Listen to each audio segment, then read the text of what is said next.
this and react is Democratic strategist, 2008 Clinton campaign advisor Richard Goodstein, and filmmaker Dinesh D'Souza. Nice to see both of you this morning. Richard, I want to start with you. You hear that argument back and forth that the reason that Trump won was because they gave a platform to white supremacists. Do you buy that? Well, there are a lot of reasons. Although I have to say, I was listening to your commentary earlier, and you talk about how Trump crushed Hillary. It's an odd term to use about somebody who got 2.5 million fewer votes, who got under 47% of the vote, less than Mitt Romney got. It's a funny way to talk about crushing somebody. I will say this, though. You know, we heard this term alt-right. That's a kind of an alt-reality, the notion that Trump did the crushing. Look, there are facts, Clayton.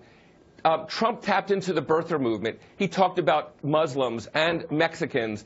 It's no coincidence that there have been hundreds and hundreds of racist and bigoted incidents ever since the election, and people saying Trump, Trump, Trump as the backbone for what they're doing. So Dinesh, look, Trump retweeted. He retweeted white supremacists. Right. So how is that not tapping into white supremacy? I don't get it. Dinesh, how is that even an argument? Dinesh, does Richard have a point here that Trump didn't do anything to quell those individuals whose voices may be representative by the white supremacy movement and others? What do you say to that?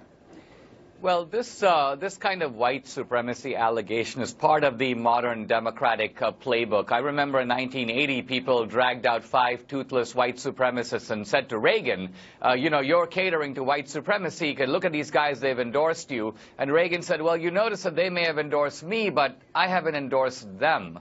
And I think this is the key issue, that the Democratic Party historically has been the party of white supremacy. All the institutions of white supremacy, from slavery to segregation, the Ku Klux Klan, lynching, these were created, promoted, and sustained by the Democratic Party. From the WikiLeaks revelations, we see that Democrats even now talk privately about blacks, about Hispanics, even about Catholics, in a way that you never see Republicans talk. There's nothing equivalent on the Republican side. So this is a scapegoat to try to explain an election result that is very embarrassing for the Democratic Party. They had more money, they had the organization, the Republican Party was divided, and still Trump won. That leaves these guys with a lot of explaining to do. Richard, did the Democrats get the message, losing 200 counties that had once gone to Barack Obama in areas where this used to be the backbone of the Democratic Party, in West Virginia and in Pennsylvania and Michigan?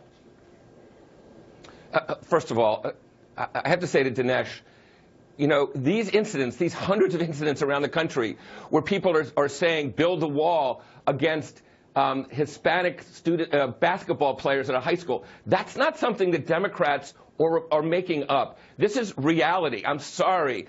Look, to answer your question, Clayton, obviously there was a message problem that Democrats had. They see they're the ones who on trade deals are standing up for labor rights. They're the ones who are standing up for OSHA, for health and safety regulations when there's an effort to tear down regulations. They believe that they're the ones who have stood up for blue-collar, these white voters who they lost. No question, they lost them. And I think the Democrats have to figure out a way to reframe what they're doing to make sure people know that, just like Trump's taking credit for these 1,000 jobs and poo-pooing the 3.4 million jobs that were saved or created during the stimulus program. Dinesh, Look, there's message issues. Yes. Well, let me address directly this issue about building the wall. Remember that the reason that we've seen this decimation of the white working class is due to the combined forces of technology, globalization, immigration. Trump was the only candidate directly addressing those issues. He said, I'll do something about immigration, I'll do something about trade. Obama and Hillary have done nothing about these issues and essentially been blaming third parties. Oh, it's CEOs and corporate jets. That's why you don't have a job. Trump was at least putting his finger on the right issue. You can't write it off to racism. It wasn't that at all. All right, guys, we got to leave it there. Dinesh and Richard, thanks so much for joining us this morning.